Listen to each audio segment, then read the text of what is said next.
Hey guys, welcome back to the build series. I only have 2 days this week to get work done on this thing, so I'm not going to waste any time. I've got the starboard side on. I'm going to show you the time lapse to that. I'll throw this left side on. Then I'm going to show you some of the transitions up to the bow. I'm going to start roughly placing some of the roll cage tubing in here. I'm also going to think about cutting the hole in the bottom of the boat for where the jet block goes. So thanks for watching this series. I think everybody's digging it. Make sure you hit that subscribe button so you know when I upload the next build series video. Thanks again.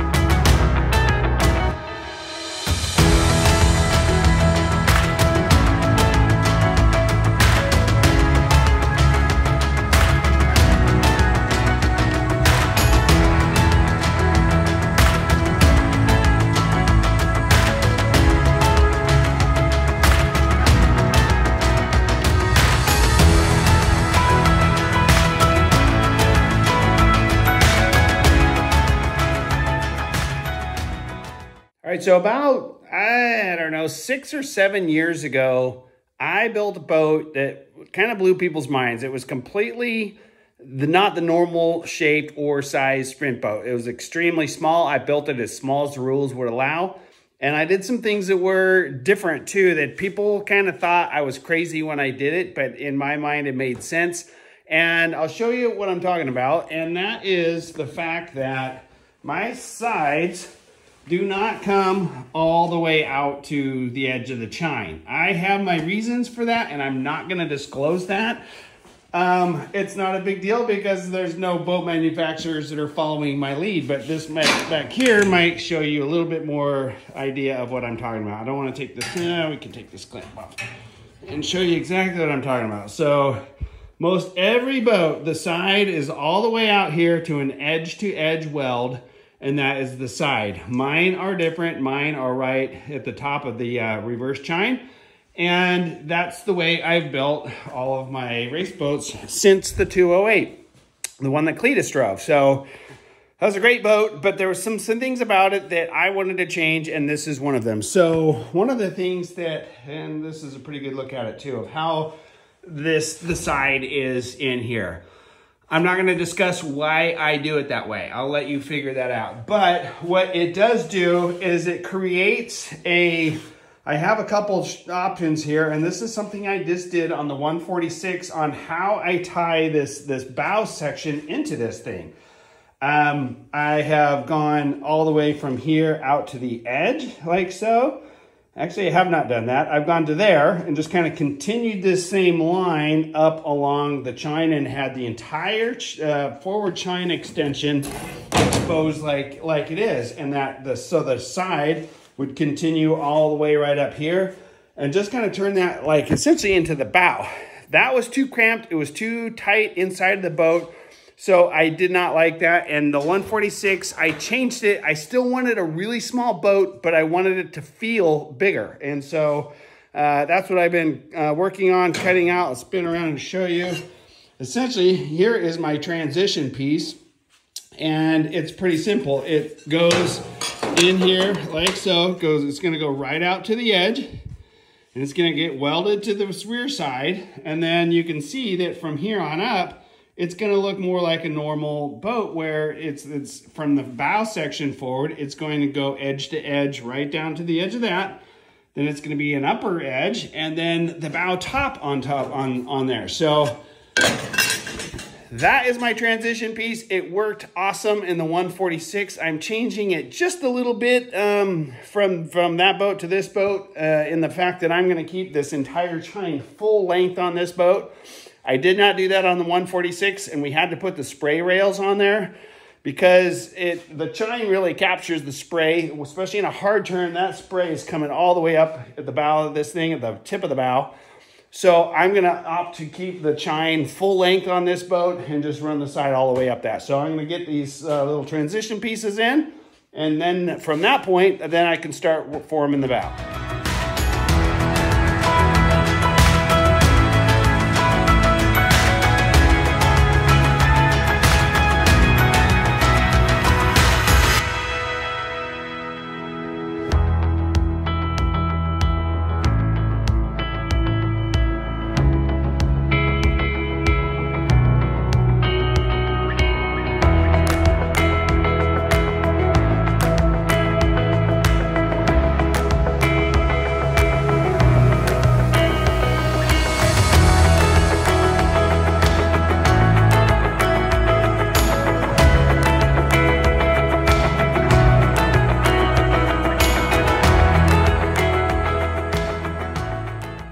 Okay, now that I got those transition pieces at the end of the side there, it's time to start working on the forward portion of the bow. And this is where it literally comes down to handcrafting it with, I call it arts and crafts times, with construction paper, cardboard. Sometimes if I can get some really thin Luan or super thin plywood or particle board, I'll use that to shape stuff. I really like the stuff that, like this here is got the white backing on it because your marks will show up better on it, and it's just a cheap particle board, but it has that clean backing to it, so you can get a nice clean mark and a nice clean cut to get everything nice and tight. I don't have enough of that, and I'm not going to run to Home Depot to get any, so I'm just using some cardboard. So I'm going to spin around and show, you just saw me put on this cardboard, and let's talk about that real quick. So sometimes it's a pain in the ass by myself here. You probably saw me struggling. I got to clamp one side and then kind of work my way up. But one thing that changes the look of the boat is how laid out this thing is. A lot of boats, they start to look kind of, I call it like a barge, where this side starts getting stood up too much. You really have to, like, as you lay this in here, you have to twist or lay that piece down to get it to look nice. And like, I'm all about aesthetics. These are kind of patched together, but this is the basic beginning of kind of hand forming one of these curves. Somebody asked me, how do you do the curves, you know, for the center seam and for the sides?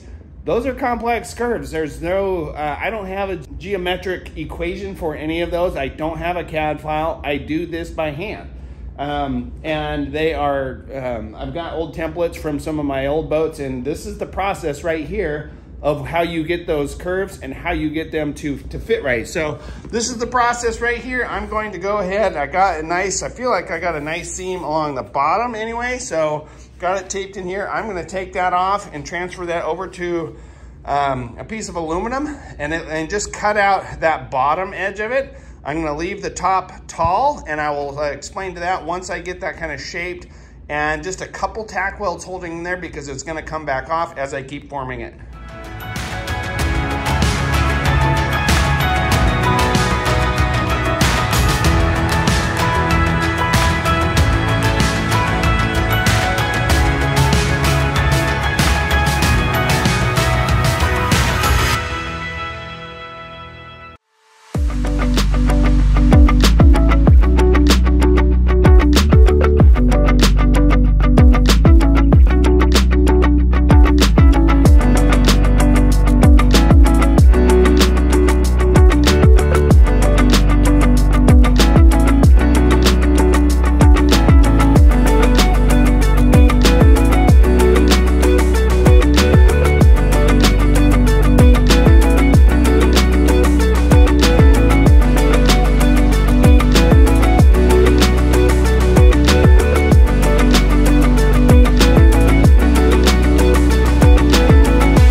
Cut out the bottom edge of that piece, and I was sitting here looking around, and I actually have an old template over there against the wall from the 208 boat, and I was like, hey, I'll just use that the top edge of that, or the top curve of that, to use on this one. The bottom is not the same as the 208, but it's a fair curve, and I know it's a fair curve because it went together on the 208. So I'm like, I'll just throw that template on top of the piece that I cut out, and use that as the top edge. So I did not have to, I was gonna tack it in and then get that curve, but I'm like, I'll just use that template. So that worked great, saved me a little bit of time.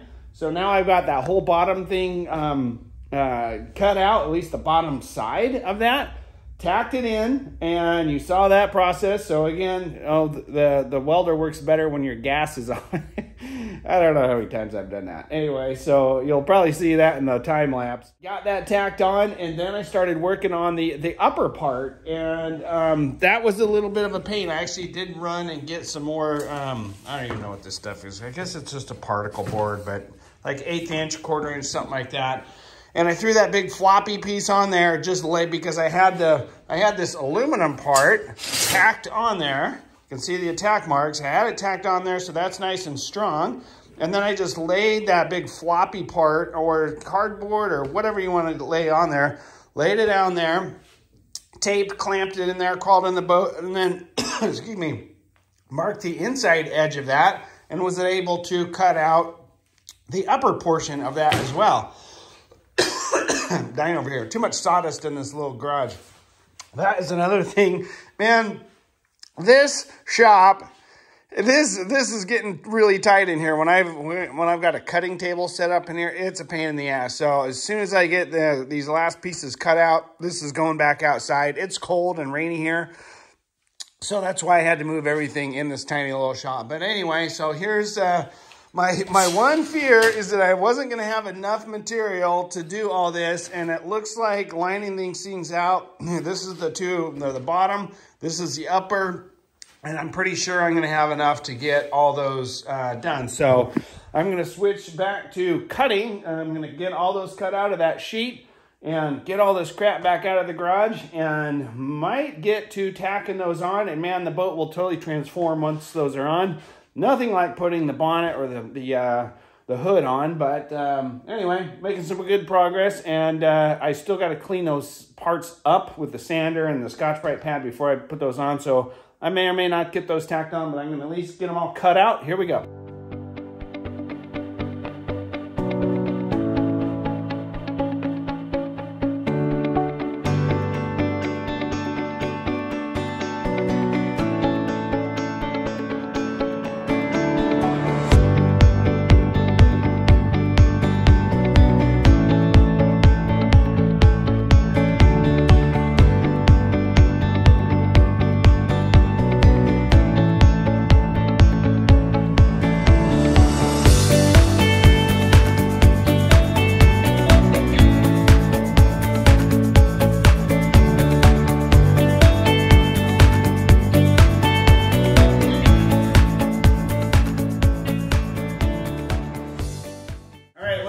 This side go on, and it's pretty sweet. There is no gap on here. It is perfectly edge to edge, and that's super important for not blowing out your piece when you go to weld this together, because you got two really well, a 3/16 and a 100,000ths coming edge to edge. It's very easy to get that blown out. One thing really quick about how I do this, you can kind of see me really twisting it, and then kind of, sometimes you got to think like 2 or 3 tacks ahead. So like if I'm having problems with this one, sometimes I need to take this material and pull it all the way up here to get it right. And then I know that that's not going to be the final spot, but you got to do that to just keep that perfect edge to edge the whole way up. Then sometimes I'll come down and pull the whole piece completely down below. And work your way up. So it's patience. You got to be patient. You got to, I call it plate manipulation, like really twisting and pulling and tugging on that. They're up here. I had to beat the little chine up just a little bit to get that gap to close out perfectly. You know, when you go and put these pieces on, you don't know, they're not in 100% the exact right spot all the time. So that's the beauty of tacking. You can still move them a little bit. And then one other thing that I was taught when I go to tack, I will do, so this is a 3/16 plate, 100,000ths plate. When I go to tack, I'll put the gun straight down, and then as I pull the trigger, I rotate it. So it's a quick rotate. So I know I'm getting that first weld down in that 3/16, and then just rotating it just a little, just to touch that 100,000ths. Otherwise, again, you'll blow your tacks right through. I think I did one down there where the tack went through the piece. Not a huge deal, but so just little tips and techniques like that, and I'll move on to the next one.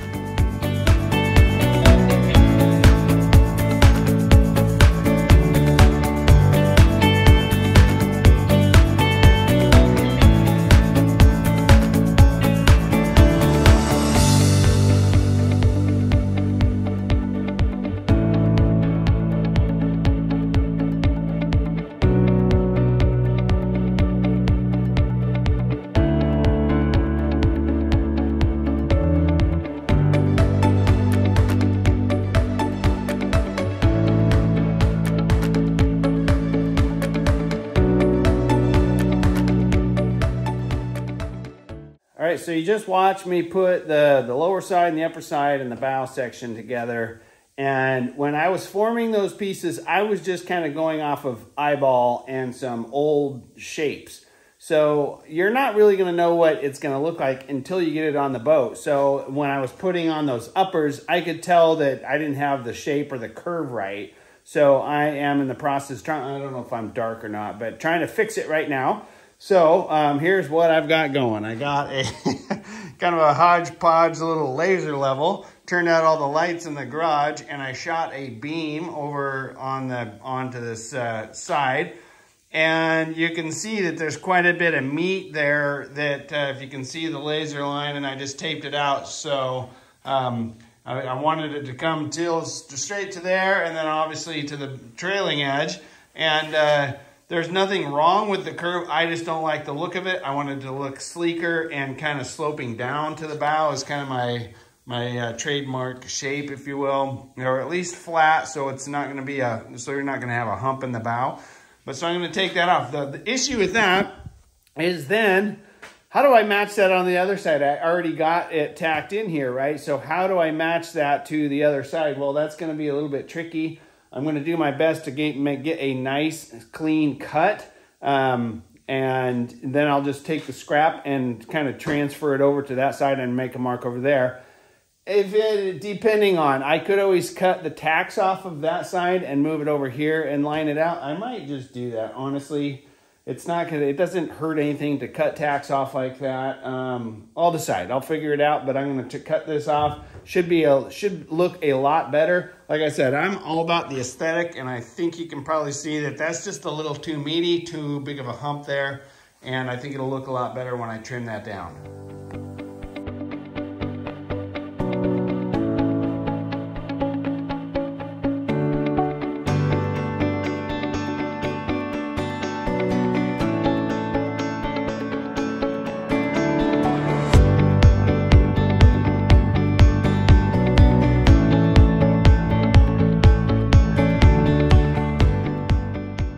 Hey, surprise, I changed my clothes.